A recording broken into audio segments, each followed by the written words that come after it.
और अब सीबीएसई की 12वीं बोर्ड की इस साल की परीक्षा को लेकर अंतिम फैसले के लिए आज केंद्र सरकार के टॉप मंत्रियों की बैठक हो रही है। राजनाथ सिंह की अगुवाई में हो रही इस बैठक में शिक्षा मंत्री रमेश पोखरियाल निशंक, प्रकाश जावड़ेकर और स्मृति ईरानी भी शामिल हैं। ये बैठक वर्चुअल हो रही है। इससे पहले रमेश पोखरियाल निशंक ने पहले की बैठकों में राज्यों से परीक्षा को लेकर सुझाव मांगे थे। आपको बता दें कि सीबीएसई ने 10वीं की परीक्षा पहले ही रद्द कर दी, जबकि 12वीं की परीक्षा को लेकर अभी तक कोई फैसला नहीं हुआ है। आज की अहम बैठक में सीबीएसई के साथ साथ एनटीए, नीट और जेईई मेन को लेकर भी फैसला हो सकता है। और फिर से चलते हैं शरद, जो जिस तरह जो ये अहम बैठक है और 10वीं की परीक्षा रद्द भी की गई है। सीबीएसई अकेले बोर्ड की बात करें तो तकरीबन 12 लाख अपीयर होते हैं और 1 करोड़ अलग अलग बोर्ड में छात्र अपीयर होते हैं। ऐसे में और खासकर इसलिए भी जरूरी है कि इसके बाद आपको कॉलेज में दाखिला मिलता है।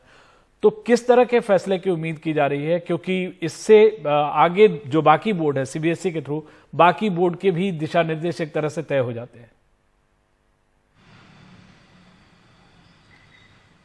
देखिए, उम्मीद ये की जा रही है कि कुछ ऐसा फॉर्मूला निकाला जाए कि सारे सब्जेक्ट का पेपर ना लिया जाए, कुछ सब्जेक्ट्स तय कर लिए जाएं कि इनके पेपर लिए जाएंगे, और कुछ जो इंटरनल असेसमेंट है, जो पढ़ाई के दौरान या जो थोड़े दिन भी स्कूल गए हों बच्चे, तो उसके आधार पर जो उन्होंने वहां पर काम किया हो या कुछ उनके टेस्ट हुए हों, उसके आधार पर कोई एक फॉर्मूला ऐसा निकाला जाए जिससे कि सारे पेपर ना लेने पड़े और एक लंबी प्रक्रिया ना चले। क्योंकि हम सब जानते हैं कि जब बोर्ड के पेपर होते हैं, कोई ऐसा तो होता नहीं कि अगर 5 सब्जेक्ट हैं तो वो केवल 5 दिन के अंदर पेपर हो जाए। वो लंबी प्रक्रिया चलती है, तो कई दिन उसमें लग जाते हैं। तो क्या हमारे पास इस समय उतना समय है कि हम 12th के एग्जाम जो है करा पाएं?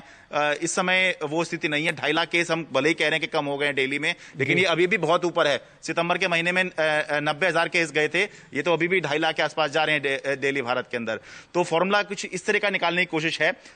इस बैठक में जिसकी हम अभी चर्चा कर रहे हैं, इसके अंदर जो केंद्र सरकार के बड़े मंत्री हैं वो तो हैं ही, साथ में देश के जो जितने भी शिक्षा मंत्री हैं उनको वो भी शामिल होंगे, और जो उनके सेक्रेटरीज हैं, शिक्षा सचिव जो होते हैं वो भी शामिल होंगे।